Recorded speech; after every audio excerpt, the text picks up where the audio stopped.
ನಮಸ್ಕಾರ ಎಲ್ಲರಿಗೂ. ನಾನು ಶಾಂತಲಾ ಸಂತೋಷ್, ಶಾಂತಲಾ ದಿ ಸೈಕಾಲಜಿಸ್ಟ್. ಈ ಒಂದು ಚಾನೆಲ್ ಮೂಲಕ ಜೀವನದಲ್ಲಿ ಪ್ರಭಾವ ಬೀರುವ ಕೆಲವು ಅಂಶಗಳನ್ನ ಎಲ್ಲರಿಗೂ ಸಹ ಶೇರ್ ಮಾಡ್ತಾ ಇರ್ತೀನಿ. ಈ ದಿನ ನಾನು ಚಿಕ್ಕ ಮಕ್ಕಳಿಗೆ ಸಿಟ್ಟು ಜಾಸ್ತಿ ಇತ್ತೀಚಿನ ಮಕ್ಕಳಲ್ಲಿ ಈ ಒಂದು ವಿಷಯದ ಬಗ್ಗೆ ಕೆಲವು ಪ್ರಮುಖ ಅಂಶಗಳನ್ನ ನಿಮ್ಮೆಲ್ಲರ ಜೊತೆಗೂ ಸಹ ಶೇರ್ ಮಾಡ್ತಾ ಇದ್ದೀನಿ. ನಿಮ್ಗೆಲ್ಲರಿಗೂ ಸಹ ಗೊತ್ತು, 3 ವರ್ಷದಿಂದನೇ ಇವಾಗ ಮಕ್ಕಳು ಶಾಲೆಗೆ ಹೋಗೋದಕ್ಕೆ ಪ್ರಾರಂಭ ಮಾಡ್ತಾರೆ. ಆಮೇಲೆ ಇಲ್ಲಿ ಮಕ್ಕಳಲ್ಲಿನೂ ಸಹ ಸಿಟ್ಟು ಜಾಸ್ತಿ ಆಗ್ತಾ ಇದೆ ದಿನದಿಂದ ದಿನಕ್ಕೆ. ಆಮೇಲೆ ಇದಕ್ಕೆ ಕಾರಣ ಏನು ಅಂತ ಪೋಷಕರು ಸಹ ಗೊಂದಲದಲ್ಲಿರ್ತಾರೆ, ಆತಂಕದಲ್ಲಿನೂ ಸಹ ಇದ್ದಾರೆ. ನಮ್ಮ ಮಗುವಿಗೆ ಸಿಟ್ಟು ಜಾಸ್ತಿ, ಯಾಕೆ ಹೀಗಾಗ್ತಾ ಇದೆ ಅಂತ ಗೊತ್ತಿಲ್ಲ. ಆಮೇಲೆ ಎಲ್ಲ ನಾವು ಕೇಳಿರುವ ಅಂದ್ರೆ ಮಕ್ಕಳು ಕೇಳಿರುವುದೆಲ್ಲನೂ ಸಹ ಕೊಡಿಸ್ತೀವಿ, ಆದ್ರೂ ಸಹ ಸಿಟ್ಟಾಗ್ತಾ ಇರ್ತಾರೆ. ಏನೋ ಕಿರಿಕಿರಿ ಮಗುವಿನಲ್ಲಿ, ಬೇಗ ಸಿಟ್ಟಾಗ್ಬಿಡತ್ತೆ, ಜೋರಾಗಳುತ್ತೆ, ಈ ರೀತಿಯಾದ ಒಂದು ಪ್ರಶ್ನೆಗಳನ್ನ ಪೋಷಕರು ಕೇಳ್ತಾ ಇರ್ತಾರೆ. ಮಕ್ಕಳಿಗೆ ಸಿಟ್ಟು ಜಾಸ್ತಿ ಬರೋದಕ್ಕೆ ಹಲವಾರು ಕಾರಣಗಳನ್ನು ಇರುತ್ತೆ. ಅಂದ್ರೆ ಇಲ್ಲಿ ನಾವು ಆ ಒಂದು ಮಗುವಿನ ವರ್ಷದ ಅಂದ್ರೆ ಯಾವ ವರ್ಷದಲ್ಲಿ ಮಕ್ಕಳಿದ್ದಾರೆ, 3 ವರ್ಷದಿಂದ ಹಿಡಿದು 6 ವರ್ಷದವರೆಗೂ ಸಹ ಬೇರೆ ಬೇರೆ ರೀತಿಯಾದ ಡೆವಲಪ್ಮೆಂಟ್ಸ್ ಅಂದ್ರೆ ಅವರ ಒಂದು ಜೀವನದಲ್ಲಿ ದೈಹಿಕ ಬೆಳವಣಿಗೆ ಇರಬಹುದು, ಆಮೇಲೆ ಮಾನಸಿಕ ಬೆಳವಣಿಗೆಗಳು ಸಹ ಇಲ್ಲಿ ರೂಪುಗೊಳ್ತಾ ಇರುತ್ತೆ.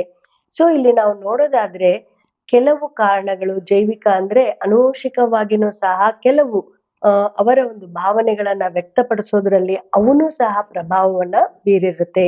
ಆನುವಂಶಿಕ ಅಂಶಗಳು ಅಂದ್ರೆ ಮನೆಯಲ್ಲಿ ಯಾರಾದ್ರೂ ಮುಂಚೆನೆ ಹಿರಿಯರು ಈ ರೀತಿ ಸಿಟ್ಟಾಗಿ ಅಂದ್ರೆ ಇರ್ತಾ ಇದ್ರು, ಅವರ ಸ್ವಭಾವನೆ ಆಗಿತ್ತು ಅಂದಾಗ ಮಕ್ಕಳಿಗೆ ಬರುವ ಚಾನ್ಸಸ್ ಸಹ ಜಾಸ್ತಿಯಾಗಿ ಇರುತ್ತೆ. ಅದು ಅಲ್ಲದೇನೂ ಸಹ ಅಂದ್ರೆ ಮಗು ಯಾವ ರೀತಿಯ ವಾತಾವರಣದಲ್ಲಿ ಬೆಳೀತಾ ಇದೆ, ಇದನ್ನು ಸಹ ಈ ಒಂದು ಅಂಶನೂ ಸಹ ಪ್ರಭಾವವನ್ನ ಬೀರುತ್ತೆ. ಅಂದ್ರೆ ಬೇರೆಯವರು ಯಾರಾದ್ರೂ ಬೇಗ ಸಿಟ್ಟಾಗ್ತಾ ಇರೋದು ಮಗುವಿನ ಒಂದು ಹತ್ತಿರದಲ್ಲಿ ಅಂದ್ರೆ ಆ ಒಂದು ಪರಿಸರದಲ್ಲಿ ಬೇರೆಯವರು ಸಿಟ್ಟಾಗ್ತಾ ಇರೋದು, ಅವರ ಒಂದು ನಡವಳಿಕೆಗಳು ಇವೆಲ್ಲವನ್ನೂ ಸಹ ಮಗು ಗಮನಿಸ್ತಾ ಇರುತ್ತೆ. ಸೊ ಇದರ ಪ್ರಭಾವದಿಂದನೂ ಸಹ ಮಕ್ಕಳು ಏನ್ ಮಾಡೋದು, ಯಾರಾದ್ರೂ ಅಂದ ತಕ್ಷಣನೇ ಅವರ ಒಂದು ಪ್ರಭಾವಕ್ಕೆ ಒಳಗಾಗಿ ಅಂದ್ರೆ ಹೀಗ್ ಮಾಡ್ಬೇಕು ಸಿಟ್ಟು ಬಂದಿರೋ ತರ ಅನ್ನುವ ಒಂದು ಆಲೋಚನೆಯನ್ನ ಅವ್ರು ಮಾಡಿ ಸಿಟ್ಟಾಗೋ ತರ ಮಾತನಾಡೋದಿರ್ಬಹುದು, ಅವುಗಳನ್ನ ರೂಢಿಯಲ್ಲಿ ಮಾಡ್ಕೊಳ್ತಾ ಇರ್ತಾರೆ. ಸೊ ಇವನು ಸಹ ಆನುವಂಶಿಕ ಒಂದು ಅಂಶಗಳು ಅಲ್ಲದೇನೂ ಸಹ ಪರಿಸರದಲ್ಲಿ ಬೇರೆಯವರು ಹೇಗಿದ್ದಾರೆ, ಅವರ ಒಂದು ನಡವಳಿಕೆಗಳು ಹೇಗಿದೆ ಅನ್ನೋದನ್ನ ಮಗು ನೋಡುತ್ತಾ ಕಲಿಯುತ್ತದೆ. ಸೊ ಇವನು ಸಹ ಪ್ರಭಾವವನ್ನ ಬೀರಿರತ್ತೆ.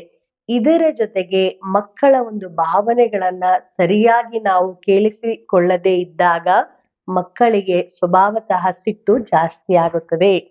ಅಂದ್ರೆ ಮಗುವಿಗೆ ಈಗ ಏನಾದ್ರೂ ಬೇಕಾಗಿರುತ್ತೆ, ಅದಕ್ಕೆ ಪೆಟ್ಟಾಗಿರುತ್ತೆ, ಅಥವಾ ಅವರಿಗೆ ಯಾವ್ದಾದ್ರೂ ಒಂದು ವಿಷಯದ ಬಗ್ಗೆ ನಿಮ್ಮ ಹತ್ತಿರ ಹೇಳಿಕೊಳ್ಳಲು ಆತುರತಾ ಇರುತ್ತೆ. ಆಗ ನಾವು ಅದನ್ನ ತಡೆ ಹಿಡಿದಾಗ, ಆಮೇಲೆ ನಿರಾಸಕ್ತಿಯನ್ನ ತೋರಿಸಿದಾಗ, ಮಕ್ಳು ಏನಾದ್ರೂ ಹೇಳ್ತಾ ಇದ್ದಾಗ ಅಂದ್ರೆ ನಾವು ಹೇಳ್ಬೇಕು ಅನ್ಕೊಂಡಿದೀವಿ ಅಂತ ಹೇಳ್ತಾ ಇದ್ದಾಗ ಅವುಗಳನ್ನ ಸರಿಯಾಗಿ ಕೇಳಿಸಿಕೊಳ್ಳದೇ ಇದ್ದಾಗ, ಅವರ ಒಂದು ಮಾತುಗಳನ್ನ ಸರಿಯಾಗಿ ಗಮನ ಕೊಡದಿದ್ದಾಗ ಏನಾಗುತ್ತೆ, ಸಿಟ್ಟು ಜಾಸ್ತಿ ಆಗುವ ಸಂಭವ ಜಾಸ್ತಿ ಆಗಿರತ್ತೆ. ಯಾಕೆ ಅಂದ್ರೆ ಈಗ ಹಲವಾರು ಮನಃಶಾಸ್ತ್ರಜ್ಞರ ಪ್ರಕಾರ 3 ವರ್ಷದಿಂದ 12 ವರ್ಷದ ಮಕ್ಕಳಲ್ಲಿ ಮಾನಸಿಕ ಬೆಳವಣಿಗೆ ತೀವ್ರಗತಿಯಲ್ಲಿ ನಡೀತಾ ಇರುತ್ತೆ. ಅದರಲ್ಲಿ ಅವರ ಒಂದು ಸ್ವಭಾವಗಳನ್ನು ಸಹ ರೂಪಿತ ಆಗೋದಕ್ಕೆ ಹಲವಾರು ಅಂಶಗಳು ಪ್ರಭಾವ ಬೀರುತ್ತಾ ಇರುತ್ತೆ. ಅವರು ಎಷ್ಟು ಸಮಾಧಾನವಾಗಿರ್ತಾರೆ, ಹೇಗೆ ಅವರ ನಡವಳಿಕೆ ಇದೆ ಮಕ್ಕಳು, ಆಮೇಲೆ ಅವರ ಕಲಿಕೆಯಲ್ಲಿ ಹೇಗಿದ್ದಾರೆ, ಆಮೇಲೆ ಕುಟುಂಬಸ್ಥರ ಜೊತೆ ಅವರ ಒಂದು ಸಂಬಂಧ ಹೇಗಿದೆ, ಆಮೇಲೆ ಅವರ ಜೊತೆಗೆ ವಾಸಿಸುತ್ತಿರುವ ವ್ಯಕ್ತಿಗಳ ಜೊತೆಗೂ ಸಹ ಅವರ ಒಂದು ಒಡನಾಟ ಹೇಗಿದೆ, ಇವೆಲ್ಲದರ ಮೇಲೂ ಸಹ ಪ್ರಭಾವವನ್ನ ಅಂಶಗಳು ಬೀರ್ತಾ ಇರುತ್ತೆ. ಸೊ ಈ ಕೆಲವು ಅಂಶಗಳ ಜೊತೆಗೇನೆ ಆ ಮಕ್ಕಳು ವಾಸಿಸುತ್ತಿರುವ ಪರಿಸರನು ಸಹ ಪ್ರಮುಖವಾದ ಅಂಶವನ್ನ ಬೀರುತ್ತೆ. ಸೊ ಯಾವಾಗ್ಲೂ ಸಹ ಬೇರೆಯವರು ಜೋರಾಗಿ ಮಾತಾಡೋದು, ಸಿಟ್ಟಾಗೋದು, ಜೋರಾಗಿ ಕೂಗಾಡೋದು, ಈ ರೀತಿಯಾದ ವ್ಯವಸ್ಥೆಯಲ್ಲಿ ಮಗು ಬೆಳೆದಾಗ ಬೇರೆಯವರನ್ನು ನೋಡಿನೂ ಸಹ ಅನುಕರಣೆಯನ್ನ ಮಾಡ್ತಾ ಇರತ್ತೆ. ಈ ರೀತಿಯಾಗಿ ನಾವು ಜೀವನ ಶೈಲಿಯನ್ನ ರೂಢಿಸ್ಕೊಳ್ಬೇಕು ಅನ್ನೋದನ್ನ ಆ ಮಗು ಯೋಚನೆ ಮಾಡ್ತಾ ಇರತ್ತೆ. ಸೊ ಮಕ್ಕಳಲ್ಲಿ ಯಾವಾಗ್ಲೂ ಸಹ ಸಿಟ್ಟು ಬೇಗ ಬರ್ತಾ ಇದೆ ಅನ್ನೋದಕ್ಕೆ ಕಾರಣ ಅದು ಆನುವಂಶಿಕತೆನೂ ಇರಬಹುದು ಕೆಲವೊಂದ್ಸರಿ, ಆಮೇಲೆ ವಾಸಿಸುತ್ತಿರುವ ಪರಿಸರ ಇರಬಹುದು, ಆಮೇಲೆ ನಾವು ಸರಿಯಾಗಿ ಮಕ್ಕಳ ಹೇಳೋದನ್ನ ಅಂದ್ರೆ ಅವರ ಯಾವ್ದಾದ್ರೂ ಒಂದು ವಿಷಯವನ್ನ ನಿರಾಸಕ್ತಿ ವಹಿಸ್ತಾ ಇದ್ದೀವಿ, ಸರಿಯಾಗಿ ಕೇಳಿಸ್ಕೊಳ್ತಾ ಇಲ್ಲ ಅಂದಾಗ ಮಕ್ಕಳಿಗೆ ಸಿಟ್ಟು ಜಾಸ್ತಿ ಆಗ್ತಾ ಇರತ್ತೆ. ಇದರ ಜೊತೆಗೆ ಕೆಲವೊಂದು ಸರಿ ನಾವು ಭಾವನಾತ್ಮಕವಾಗಿ ಮಕ್ಕಳು ಯಾವ್ದಾದ್ರು ಒಂದು ವಿಷಯದ ಬಗ್ಗೆ ಅತಿ ಸಮೀಪವಾಗಿ ಅಂದ್ರೆ ಈ ವಿಷಯ ನಾನು ಹೇಳಲೇಬೇಕು ನನ್ನ ತಂದೆಗೆ ಅಥವಾ ತಾಯಿಗೆ ಅಂತ ಹೆತ್ತಾರೆ. ಅಂತ ವಿಷಯಗಳನ್ನ ನಾವು ಸರಿಯಾಗಿ ಕೇಳಿಸಿಕೊಳ್ಳದೇ ಇದ್ದಾಗ ಇನ್ನು ಜಾಸ್ತಿ ಸಿಟ್ಟು ಮಕ್ಕಳಿಗೆ ಬರುತ್ತೆ. ಇದು ಈ ಮಕ್ಕಳ ವಯಸ್ಸು ಎಷ್ಟು ಚಿಕ್ಕದಾಗಿರುತ್ತೋ ಅಷ್ಟು ಸಿಟ್ಟು ಜಾಸ್ತಿ ಬರುತ್ತೆ. ಈಗ 3 ವರ್ಷದ ಮಗುವಿಗೆ ಜಾಸ್ತಿ ಸಿಟ್ಟು ಬರುತ್ತೆ. 5 ವರ್ಷದ ಮಕ್ಕಳಿಗೆ ಅಟ್ಲೀಸ್ಟ್ ಇಲ್ಲ ನಮ್ಮ ತಾಯಿ ಇವಾಗ ಕೇಳಿಲ್ಲ, ಇಲ್ಲ ನಮ್ ತಂದೆ ಇವಾಗ ಕೇಳಿಲ್ಲ, ಆಮೇಲೆ ನಾನು ಹೇಳೋದನ್ನ ಕೇಳ್ತಾರೆ ಅನ್ನೋದನ್ನ ಸ್ವಲ್ಪ ಅರ್ಥ ಮಾಡ್ಕೊಳ್ತಾರೆ. ಅದಕ್ಕಿಂತ ಆಮೇಲೆ ಸ್ವಲ್ಪ 12 ವರ್ಷದ ಮಕ್ಕಳು ಇದ್ರೆ ಅವರು ಯೋಚನೆ ಮಾಡ್ತಾರೆ, ಇಲ್ಲ ಇವಾಗ ಕೇಳಕ್ ಆಗಿದ್ರುನು ಅಂದ್ರೆ ಈ ವಿಷಯ ನಾನು ಹೇಳ್ದಾಗ ಇವ್ರಿಗೆ ಇಷ್ಟನೇ ಇಲ್ಲ, ಹೇಳ್ದಿದ್ರುನು ಪರವಾಗಿಲ್ಲ ಅಂತ ಆಲೋಚನೆನೂ ಸಹ ಮಾಡ್ತಾರೆ. ಅಷ್ಟು ಸಿಟ್ಟನ್ನ ತೋರಿಸುವುದಿಲ್ಲ. ಆದ್ರೆ ನೀವು ಈ ಎಲ್ಲಾ ಮಕ್ಕಳಲ್ಲಿನೂ ಸಹ ನೋಡ್ದಾಗ ವಯಸ್ಸು ಎಷ್ಟು ಚಿಕ್ಕದಾಗಿರುತ್ತೋ ಅಷ್ಟು ಸಿಟ್ಟನ್ನ ಮಕ್ಕಳು ಜಾಸ್ತಿ ತೋರಿಸ್ತಾ ಇರ್ತಾರೆ. ಯಾಕೆ ಅಂದ್ರೆ ಅವರ ಮಾತುಗಳನ್ನ ಬೇರೆಯವರು ಕೇಳ್ತಾ ಇಲ್ಲ ಅನ್ನುವ ಒಂದು ಭಾವ, ಆ ಒಂದು ಸಿಟ್ಟು ಅವರಲ್ಲಿ ಜಾಸ್ತಿ ಇರುತ್ತೆ. ಸೊ ಅದಕ್ಕೋಸ್ಕರ ಸುಮ್ನೆ ಸಿಟ್ಟಾಗ್ತಾ ಇರ್ತಾರೆ ಕೆಲವೊಂದ್ಸರಿ ಮಕ್ಕಳು. ಸೊ ಅದನ್ನ ಗಾಬರಿ ಪಡುವ ಅವಶ್ಯಕತೆ ಇಲ್ಲ.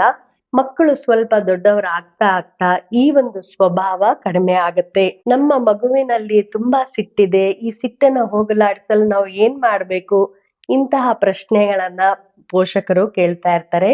ಮಕ್ಕಳು ಸ್ವಲ್ಪ ದೊಡ್ಡವರಾಗ್ತಾ ಆಗ್ತಾ ಅವರಿಗೆ ಪರಿಸರದ ಒಂದು ಪರಿಕಲ್ಪನೆ ಬರುತ್ತೆ. ಹೇಗೆ ನಾವು ನಡವಳಿಕೆಯಲ್ಲಿ ಇರಬೇಕು ಅನ್ನುವ ಒಂದು ಯೋಚನೆನೂ ಸಹ ಅವರಿಗೆ ಸರಿಯಾಗಿ ಆ ವಯಸ್ಸಿನಲ್ಲಿ ಬರುತ್ತೆ. ಸ್ವಲ್ಪ ವರ್ಷಗಳು ದೊಡ್ಡವರಾಗ್ತಾ ಆಗ್ತಾ ಮಕ್ಕಳಲ್ಲಿ ಸರಿಯಾದ ಒಂದು ಯೋಚನಾ ಶೈಲಿ, ಯಾವ ಸ್ವಭಾವಗಳನ್ನ ಅವ್ರು ರೂಢಿಸ್ಕೊಳ್ಬೇಕು ಅನ್ನೋದನ್ನ ಅವರು ಕಲಿತಾರೆ.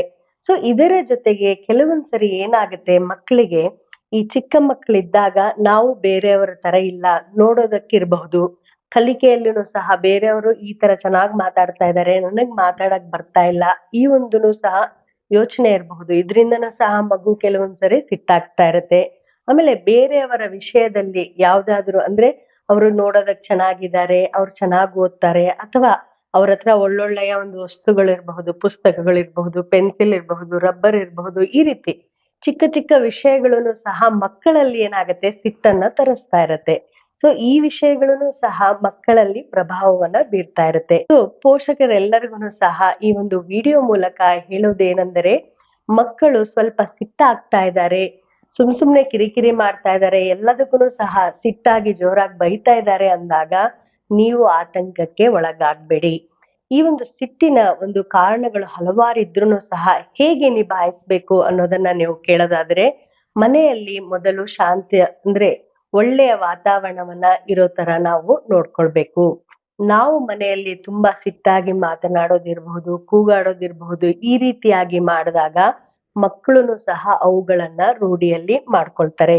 ಇದರ ಜೊತೆಗೆ ಮಕ್ಕಳ ಒಂದು ಭಾವನೆಗಳನ್ನ ಅಂದ್ರೆ ಮಕ್ಕಳಿಗೆ ಯಾವ್ದಾದ್ರು ಒಂದು ವಿಷಯದ ಬಗ್ಗೆ ನಿಮಗ್ ಹೇಳ್ಬೇಕು ಅಂತ ಇದ್ದಾಗ ಮಾತನಾಡುತ್ತಿರ್ಬೇಕಾದ್ರೆ ಪೋಷಕರು ಪ್ಲೀಸ್ ಕೇಳ್ಬೇಕಾಗತ್ತೆ ಅದನ್ನ. ಅದು ಯಾವುದೇ ಎಷ್ಟೇ ಕ್ಷುಲ್ಲಕ ವಿಷಯ ಆಗಿರಬಹುದು ನಿಮಗೆ, ಆಮೇಲೆ ಇದು ಏನು ಉಪಯೋಗಕ್ಕೆ ಬಾರದ ವಿಷಯ ಅಂತ ನಿಮಗೆ ಅನಿಸ್ತಿರ್ಬಹುದು, ಆದ್ರೂನು ಸಹ ಆ ಒಂದು ವಿಷಯ ಮಕ್ಕಳಿಗೆ ಪ್ರಮುಖವಾದ ವಿಷಯವಾಗಿರುತ್ತೆ. ಅದನ್ನ ನಾವು ತಿರಸ್ಕರಿಸಿದಾಗ ಮಗುವಿಗೆ ತುಂಬಾ ಸಿಟ್ಟು ಬರುತ್ತೆ. ಸೊ ಮಕ್ಕಳ ಕೆಲವು ಮಾತುಗಳನ್ನ ಸಮಯಕ್ಕೆ ಅಂದ್ರೆ ಅವ್ರು ಹೇಳ್ಬೇಕಾದ್ರೆ ನಾವು ಕೇಳಿಸ್ಕೊಂಡಾಗ ಇದರಿಂದನೂ ಸಹ ಸಿಟ್ಟಾಗುವ ಪ್ರಮಾಣ ಕಡಿಮೆ ಆಗತ್ತೆ. ಆಮೇಲೆ ಇದರ ಜೊತೆಗೆ ನಾವು ಮಕ್ಕಳಿಗೆ ಅಂದ್ರೆ ಬೇರೆಯವರ ಮಕ್ಕಳ ಒಂದು ಉದಾಹರಣೆಯನ್ನ ಕೊಡೋದನ್ನ ಬಿಟ್ಟು ಮನೆಯಲ್ಲಿ ನೀನು ಹೀಗಿದ್ರೆ ಚೆನ್ನಾಗಿರತ್ತೆ, ಸಿಟ್ಟಿಂದ ಈ ತರ ಎಲ್ಲ ಅನಾನುಕೂಲಗಳು ಸಂಭವ ಆಗತ್ತೆ, ಸಿಟ್ಟು ಮಾಡ್ಕೊಂಡ್ರೆ ನಿನಗೆ ಯೋಚನಾ ಶಕ್ತಿ ಕಡಿಮೆ ಆಗತ್ತೆ, ಈ ರೀತಿಯಾದ ಸಕಾರಾತ್ಮಕ ಒಂದು ಮಾತುಗಳನ್ನ ಮಗುವಿನಲ್ಲಿ ಹೇಳೋದರ ಮೂಲಕ ಅವರ ಒಂದು ಸಿಟ್ಟನ್ನ ನಾವು ಕಡಿಮೆ ಮಾಡಬಹುದು. ಪೋಷಕರೆಲ್ಲರಿಗೂ ಸಹ ಹಲವಾರು ಪೋಷಕರಿಗೆ ಮಕ್ಕಳಲ್ಲಿ ಸಿಟ್ಟು ಜಾಸ್ತಿ ಆಗಿದೆ, ಏನ್ ಮಾಡ್ಬೇಕು, ಅದರಿಂದ ಹೇಗೆ ನಮ್ಮ ಮಕ್ಕಳನ್ನ ದೂರ ಇಡ್ಬೇಕು, ಇದೇ ಒಂದು ಚಿಂತೆ ಆಗಿದೆ, ಈ ರೀತಿಯಾದ ಮಾತುಗಳನ್ನ ಹೇಳ್ತಾ ಇರ್ತಾರೆ. ಮಕ್ಕಳ ಒಂದು ಎಲ್ಲಿ ವಾಸ ಮಾಡ್ತಿರ್ತಾರೋ ಅಲ್ಲಿ ಶಾಂತಿಯುತವಾದ ಒಂದು ವಾತಾವರಣ ಇರ್ಬೇಕು.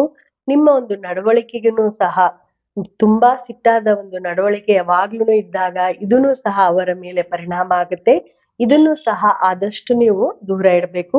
ಇದರ ಜೊತೆಗೆ ಮಕ್ಕಳ ಮನಸ್ಸಿನಲ್ಲಿರುವ ಮಾತುಗಳು, ಅವ್ರು ಯಾವಾಗ ಮಾತನಾಡ್ಬೇಕು ಅಂತ ಇರ್ತಾರೋ, ಯಾವ್ದಾದ್ರು ಒಂದು ವಿಷಯವನ್ನ ಹೇಳ್ಬೇಕು ಅಂತಿರ್ತಾರೋ, ಅವುಗಳನ್ನ ಕೇಳಿಸಿಕೊಂಡಾಗ ಇದರಿಂದನೂ ಸಹ ಮಕ್ಕಳ ಒಂದು ಸಿಟ್ಟು ಕಡಿಮೆ ಆಗತ್ತೆ. ಇದರ ಜೊತೆಗೆ ಮಕ್ಕಳನ್ನು ಸಹ ನೀವು ಕೆಲವು ಪ್ರಶ್ನೆಗಳನ್ನ ಕೇಳೋದ್ರಿಂದ, ಯಾಕೆ ನಿನಗ್ ಸಿಟ್ಟು ಬರ್ತಾ ಇದೆ? ನಿನಗೇನ್ ಬೇಕು? ಯಾವ ವಿಷಯದಲ್ಲಿ ನಿನಗೆ ಈ ರೀತಿ ಆಗ್ತಾ ಇದೆ ಅಂತ ಮುಕ್ತವಾಗಿ ಮಗುವನ್ನ ಕೇಳಿದಾಗ ಖಂಡಿತವಾಗ್ಲೂ ಸಹ ಮಗು ಉತ್ತರ ಕೊಡುತ್ತದೆ. ಸೊ ಈ ರೀತಿಯಾಗಿ ಕೆಲವು ತಿಂಗಳುಗಳು ನಾವು ಸರಿಯಾಗಿ ನಡೆದುಕೊಂಡಾಗ ಮಕ್ಕಳ ಜೊತೆಗೆ, ಅವರ ಸಿಟ್ಟಿನ ಪ್ರಮಾಣವನ್ನು ನಾವು ನಿಜವಾಗ್ಲೂ ತುಂಬಾ ಕಡಿಮೆ ಮಾಡಬಹುದು. ಇದರಿಂದ ಕೆಲವು ವರ್ಷಗಳಾದ್ಮೇಲೆ ಮಕ್ಕಳ ಒಂದು ಸಿಟ್ಟನ್ನ ಹೇಗೆ ನಿಭಾಯಿಸ್ಬೇಕು, ಸಿಟ್ಟನ್ನ ಅತಿಯಾಗಿ ಸಿಟ್ಟು ಬಂದಾಗ ಏನ್ ಮಾಡ್ಬೇಕು, ಹೇಗೆ ಅವುಗಳನ್ನ ನಾವು ನಿಭಾಯಿಸ್ಬೇಕು ಅನ್ನುವ ಒಂದು ವಿಷಯವನ್ನ ಮಕ್ಕಳಿಗನ್ನು ಸಹ ರೂಢಿ ಮಾಡ್ದಂಗೆ ಆಗತ್ತೆ. ಸೊ ಇದರಿಂದ ಮಕ್ಕಳುನು ಸಹ ಸಿಟ್ಟನ್ನ ನಿಭಾಯಿಸೋದು ಹೇಗೆ, ಆಮೇಲೆ ಅದರಿಂದ ಹೇಗೆ ಹೊರಗ್ ಬರೋದು, ವಿಷಯಗಳನ್ನ ಮುಕ್ತವಾಗಿ ಹೇಗೆ ಚರ್ಚೆ ಮಾಡೋದು ಅನ್ನೋದನ್ನ ಕಲಿತಾರೆ. 3 ವರ್ಷದಿಂದ 12 ವರ್ಷದ ಮಕ್ಕಳಲ್ಲಿ ಸಿಟ್ಟು ಯಾಕೆ ಜಾಸ್ತಿ ಬರ್ತಾ ಇದೆ, ಅದಕ್ಕೆ ಕಾರಣಗಳೇನು, ಈ ಸಿಟ್ಟನ್ನ ಸ್ವಲ್ಪ ನಾವು ಹೇಗೆ ತಡೆಗಟ್ಟಬಹುದು, ಅದನ್ನ ಹೇಗೆ ನಿಭಾಯಿಸಬಹುದು ಅನ್ನೋದಕ್ಕೆ ಈ ಒಂದು ಚಿಕ್ಕ ವಿಡಿಯೋ ಮಾಡಿದ್ದೀನಿ. ಎಲ್ಲಾ ಪೋಷಕರಿಗೂ ಸಹ ಈ ಒಂದು ವಿಡಿಯೋ ಉಪಯುಕ್ತ ಆಗುತ್ತದೆ ಅಂತ ನಾನು ಭಾವಿಸಿದ್ದೀನಿ. ಈ ಒಂದು ವಿಷಯ ನಿಮಗೆ ಉಪಯುಕ್ತ ಅನ್ಸಿದ್ರೆ ಬೇರೆಯವ್ರ ಜೊತೆಗೂ ಸಹ ಶೇರ್ ಮಾಡಿ. ನಿಮ್ಮ ಒಂದು ಅನಿಸಿಕೆಗಳನ್ನ ಕಮೆಂಟ್ ಮೂಲಕ ನನಗೆ ತಿಳಿಸಿ. ಮತ್ತೆ ಮುಂದಿನ ಸತಿ ಒಂದು ಒಳ್ಳೆಯ ವಿಷಯದ ಜೊತೆ ನಿಮ್ ಮುಂದೆ ಇರ್ತೀನಿ. ಅಲ್ಲಿವರೆಗೂ ನಮಸ್ಕಾರಗಳು.